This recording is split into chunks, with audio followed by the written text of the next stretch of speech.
टिकारी नगर परिषद के अंदर हुआ तो यहाँ के मुख्य पार्षद महोदय ने सभापति जिनको कहिएगा और उप सभापति दोनों ने मिल करके कुछ योजना की सूची दी है, जिसमें आपने जो जिक्र किया इंडोर स्टेडियम का, वो पत्र मुझे आज मिला है।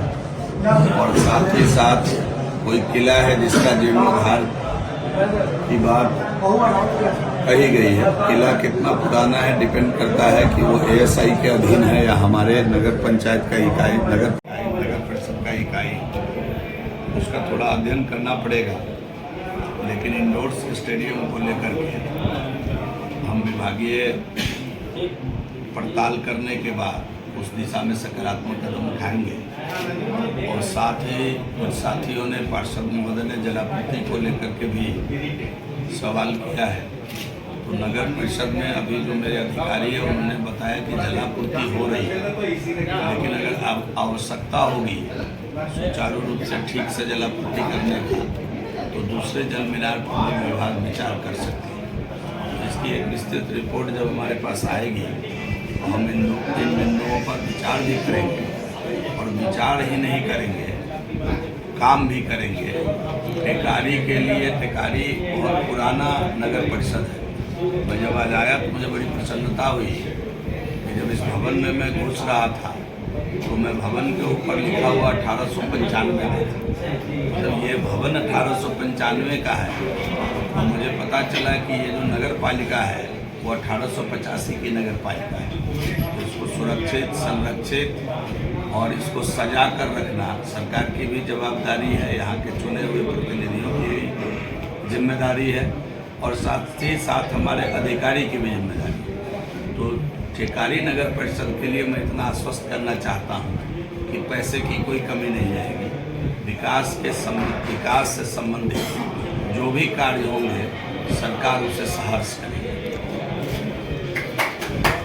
वो किसके अधीन है? अगर वो एएसआई के अधीन होगा तो उसको हम लोग नहीं छू सकते।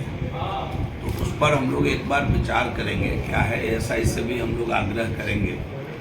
लेकिन जो हमारे विभागीय कार्य क्षेत्र के अधीन होगा, मैंने कहा ना कि टिकारी नगर परिषद के विकास के लिए पैसे की कोई कमी नहीं है। हमारे नेता माननीय नीतीश कुमार जी और हमारे उप मुख्यमंत्री, हमारे नेता आदरणीय सम्राट चौधरी जी ने एकदम मन से इस बात का आश्वासन दिया है कि नगर विकास का फैलाव भी करना है और नगर विकास में जितने प्रकार की नागरिक सुविधा है आने वाले दिनों में उसको तुरंत बहाल भी करना है। तो हम काफ़ी तेज़ी के साथ काम भी कर रहे हैं। कुछ बात यहाँ के स्थानीय लोकप्रिय विधायक अनिल बाबू बैठे हुए हैं, इन्होंने देखा होगा कि किस प्रकार 5-7 दिन में ही योजना स्वीकृत करके और नगर पंचायत को हमारे आने के बाद, नगर परिषद को हमारे आने के बाद भेजी गई है। और पूरे बिहार के सभी यूएलबी में नागरिक सुविधा स्थापित करने के लिए हमने सभी अधिकारियों को निर्देश भी दिया है और खुद ही वो अब नगर पंचायत, नगर परिषद, नगर निगम से संपर्क करके जो मुख्य रूप से नागरिक सुविधा में उनकी आवश्यकता है उसको लेकर उसको पूरा करेंगे। आने वाले दिनों में हम नगर परिषद तक और सभी यूएलबी में हमारी प्लानिंग है कि हम महिलाओं के लिए अलग से पिंक टॉयलेट बनावें और वो नगर परिषद टिकारी को भी मिलेगा, ये मैं आश्वस्त करके जाना चाहता हूँ। और साथ ही साथ पिंक बस चलाने की भी सरकार की योजना है महिलाओं के लिए। तो ये सब काम आने वाले दिनों में हम लोग करेंगे। आपको दिखेगा धीरे धीरे सबका रोड मैप बन चुका है और विभाग अपने रोड मैप पे काम कर रहा है।